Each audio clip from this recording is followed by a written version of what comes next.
approcher, la lumière est mon sauveur. Je ne crains rien. Il est mon rempart et mon ferme soutien. De qui pourrais-je avoir peur? Shalom. Nous avons aujourd'hui la croquette biblique numéro 126, tirée de Job au chapitre 13, du verset 26 au verset 28. Il y est écrit: Pourquoi m'infliger d'amères souffrances, me punir pour des fautes de jeunesse? Pourquoi mettre mes pieds dans les ceps, surveiller tous mes mouvements, tracer une limite à mes pieds, quand mon corps tombe en pourriture comme un vêtement que dévore la teigne? La toute première expression, me punir pour des fautes de jeunesse. Quel souvenir avez-vous de votre vie de jeunesse? On parle souvent des fautes de jeunesse, des erreurs commises dans le passé et qui dans le présent sont en train de nous rattraper. Souvent, elles ont été commises par ignorance, parfois juste par têtutesse. Mais plus tard dans la vie, on s'assagit et on se rend donc compte qu'on n'aurait pas dû faire telle ou telle chose. Job suppose que peut-être voilà, Dieu est en train de tenir compte des erreurs de jeunesse qu'il avait commises il y a longtemps. Mais à côté de cela, Job utilise encore une autre expression. Pourquoi mettre mes pieds dans les ceps et surveiller tous mes mouvements? La période de l'esclavage a été très difficile, d'après les rapports que nous avons. Souvent, on attachait les esclaves, on mettait des grosses et lourdes et longues chaînes, non seulement au cou, mais même au niveau des pieds.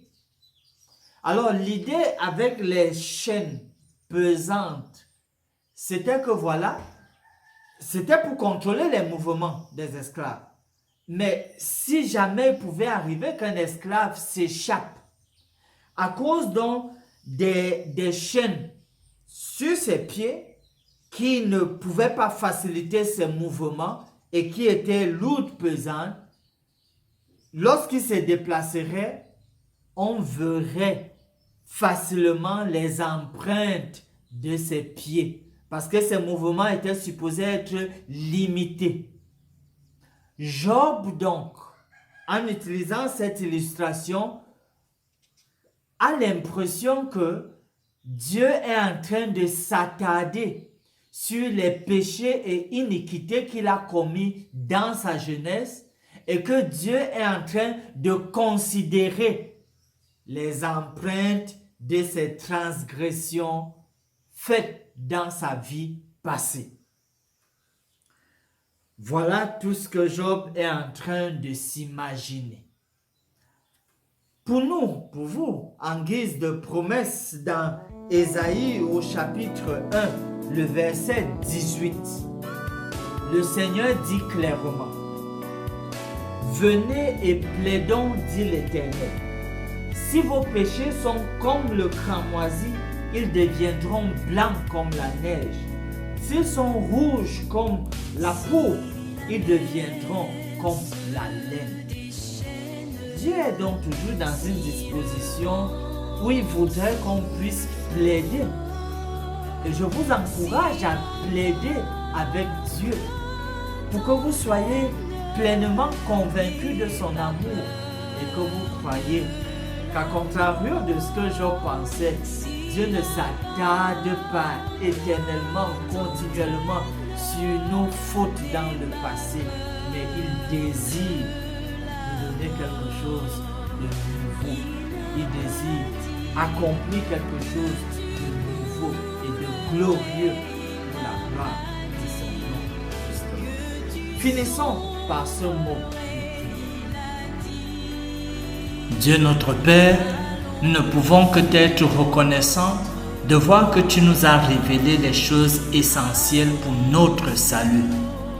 Puisses-tu nous bénir et nous garder. Puisses-tu faire luire nos faces. Donne-nous ta grâce afin d'être prêts, quel que soit ce qui est devant nous dans le futur. Et surtout, que ta présence parfaite et constante reste notre partage. Nous prions au nom de Jésus. Amen.